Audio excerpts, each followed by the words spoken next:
चुटकी और पेड़ों का रहस्य। गांव हरियालीपुर अपनी सुंदरता और घने पेड़ों के लिए मशहूर था। यहाँ हर आंगन में नीम, आम और पीपल के पेड़ खड़े दिखाई देते। बच्चे पेड़ों पर चढ़कर खेलते, पक्षी डालियों पर चहकते और गांव वाले इन्हीं पेड़ों की छांव में आराम किया करते। गांव में छुटकी नाम की एक प्यारी सी बच्ची रहती थी। उम्र तो बस 8 साल की थी, लेकिन जिज्ञासा इतनी कि हर चीज का राज जानना चाहती। उसकी बड़ी बड़ी आंखें हमेशा सवाल पूछती रहतीं। एक दिन छुटकी ने अपनी दादी से पूछा, दादी, ये पेड़ इतने लंबे कैसे हो जाते हैं? क्या ये भी हम बच्चों की तरह खाते पीते हैं? दादी मुस्कुराईं और बोली, हाँ बेटा, ये धरती से पानी पीते हैं और सूरज से रोशनी लेकर बड़े होते हैं। लेकिन छुटकी का मन इस जवाब से पूरी तरह संतुष्ट नहीं हुआ। उसे लगा कि पेड़ों के अंदर जरूर कोई और रहस्य छिपा है। अगली सुबह छुटकी ने निश्चय किया कि वो खुद पेड़ों से पूछेगी। वो दौड़कर बगीचे में पहुंची और सबसे बड़े पीपल के पेड़ से बोली, अरे बड़े पेड़, क्या तुम मुझे अपना राज बताओगे? पहले तो कुछ नहीं हुआ। चुटकी मायूस होकर जाने लगी, तभी हल्की हवा चली और पत्ते सरसराने लगे। उसे लगा जैसे पेड़ ने सचमुच जवाब दिया हो।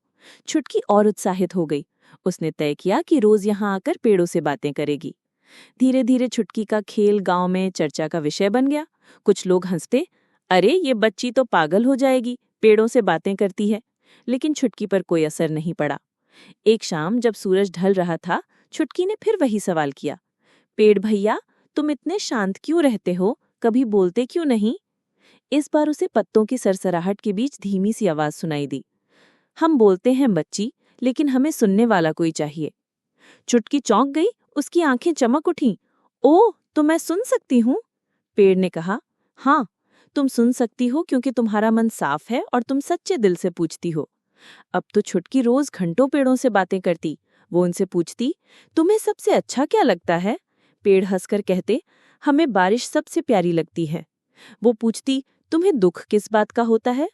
पेड़ गहरी सांस लेकर कहते, जब लोग हमें काट देते हैं बिना सोचे कि हमारी छांव, फल और हवा उनके काम आते हैं। इन बातों ने छुटकी के दिल को छू लिया। उसे लगा जैसे पेड़ उसके दोस्त बन गए हों। एक दिन गांव के सरपंच ने घोषणा की कि नए स्कूल बनाने के लिए कई पेड़ों को काटना पड़ेगा। ये सुनकर छुटकी परेशान हो गई। उसने तुरंत पेड़ों से पूछा, अब मैं क्या करूं? पेड़ों ने कहा, तुम्हें गांव वालों को समझाना होगा कि हमें बचाना क्यों जरूरी है। अगर हम नहीं रहेंगे तो बारिश भी कम होगी, हवा दूषित हो जाएगी और बच्चों को खेलने की छांव नहीं मिलेगी। छुटकी ने हिम्मत जुटाई और दूसरे दिन पंचायत में जाकर बोली, सभी लोग मेरी बात सुनिए, पेड़ हमारे साथी हैं, इन्हें काट देंगे तो हमें ही नुकसान होगा।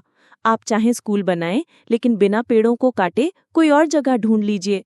शुरू में लोग हंस पड़े, पर जब चुटकी ने पेड़ों की बातें सुनाई तो सब सोच में पड़ गए। गांव के बुजुर्ग बोले, बात तो सही कह रही है ये बच्ची, पेड़ काटकर स्कूल बनाना सही नहीं होगा। आखिरकार पंचायत ने नया निर्णय लिया, स्कूल दूसरी जमीन पर बनेगा और पेड़ों को नहीं काटा जाएगा। उस दिन छुटकी की खुशी का ठिकाना न रहा। उसने पेड़ों को गले लगाकर कहा, अब तुम हमेशा मेरे साथ रहोगे। पेड़ों ने फिर सरसराते पत्तों के बीच उत्तर दिया, हाँ बच्ची, और हम तुम्हें हमेशा आशीर्वाद देंगे।